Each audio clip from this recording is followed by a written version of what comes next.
Bonjour et bienvenue dans cette vidéo. Aujourd'hui, nous allons reprendre notre étude du design pattern de la façade.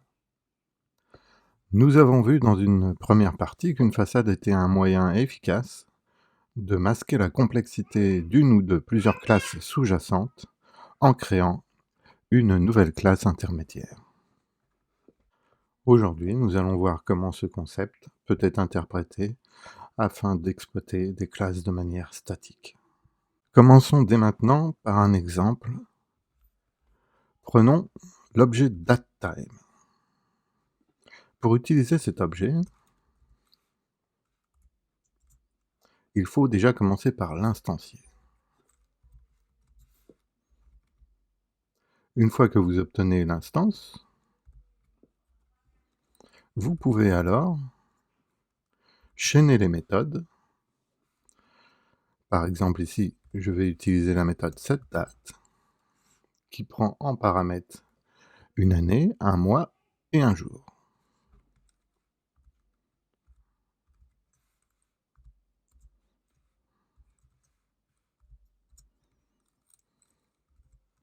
Puis, je vais de nouveau chaîner avec la méthode setFormat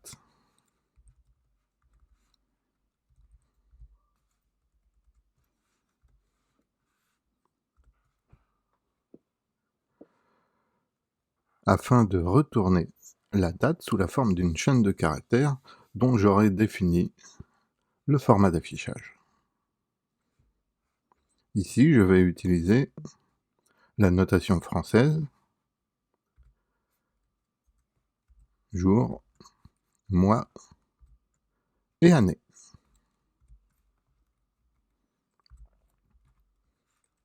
Je vais réaliser un affichage à l'aide de la fonction echo.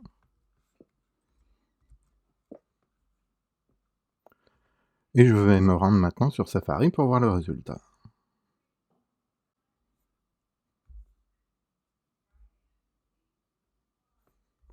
J'obtiens bien la chaîne de caractères 16/03/2020.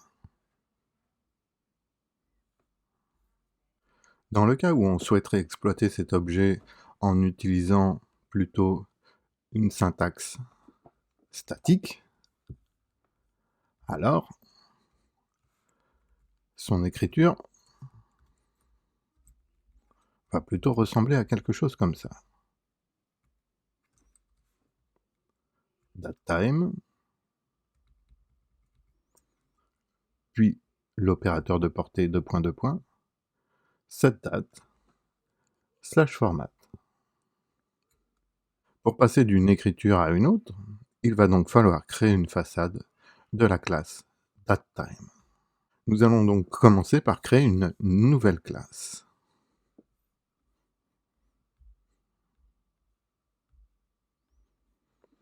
Je crée donc un nouveau fichier que je vais appeler madate.php.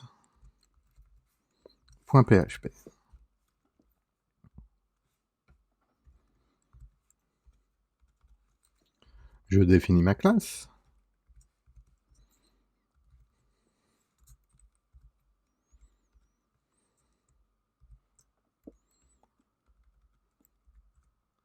Puis, je vais définir la méthode magique nommée callStatic.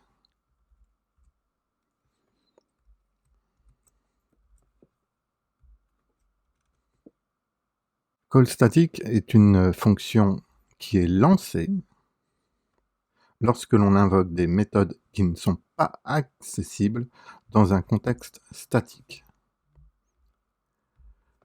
Ici, il ne faut pas oublier d'utiliser le mot-clé statique.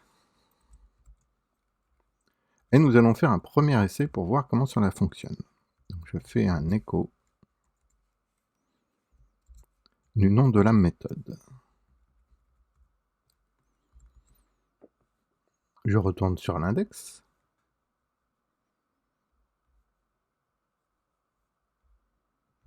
Ici, je change l'objet, donc ça va être myDate. Je n'oublie pas d'inclure ma nouvelle classe.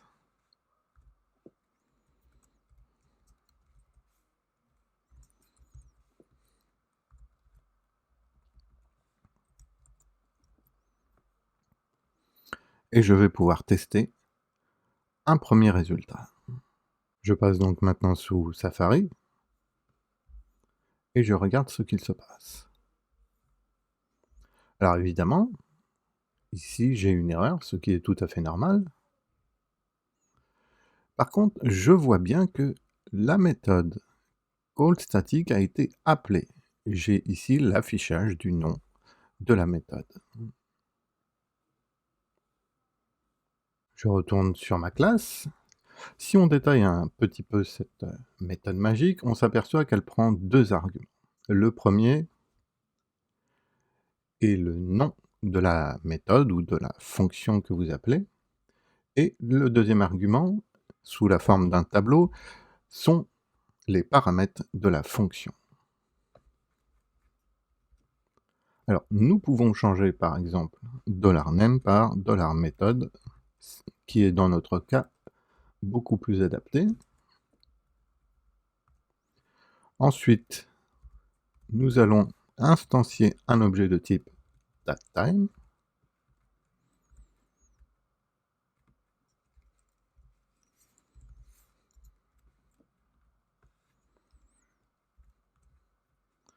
Puis, nous allons utiliser la fonction nommée callUserFuncArray pour appeler les méthodes de la fonction datetime.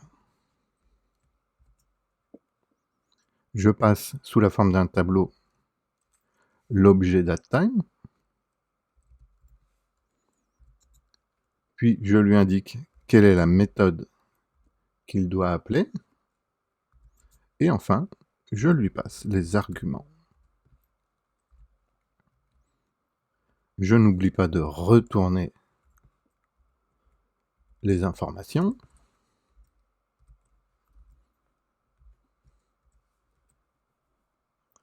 Et j'obtiens donc ici une nouvelle classe qui est ni plus ni moins qu'une façade statique de mon objet datetime. Je retourne sur l'index. Et nous allons donc pouvoir maintenant tester ma façade avec la méthode setDate chaînée à la méthode format. Passons sous Safari. Alors ici, j'ai oublié l'affichage.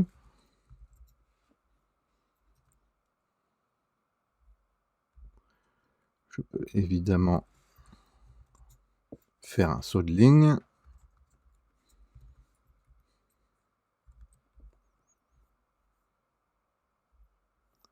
Et j'obtiens bien le même résultat que précédemment. Nous venons donc de voir comment il était possible en PHP de créer des façades statiques à l'aide de la méthode callStatic.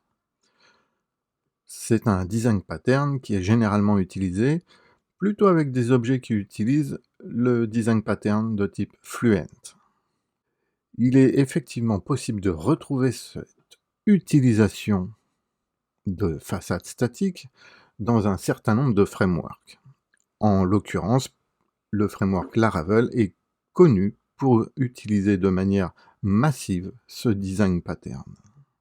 L'avantage de l'utilisation de ce design pattern sous cette forme est une syntaxe sans doute plus rapide à écrire. Par contre, comme pour les façades que nous avons vues dans une première partie, il masque la complexité sous-jacente des classes. Et donc, un certain nombre de développeurs n'apprécient pas cette syntaxe pour ces raisons. Je vous laisse juger du bien fondé ou non de modifier la syntaxe d'objets existants pour les passer tous ou non en statique. J'espère que cette vidéo vous aura éclairé sur l'utilisation du design pattern de façade statique et je vous dis à bientôt pour un nouvel opus.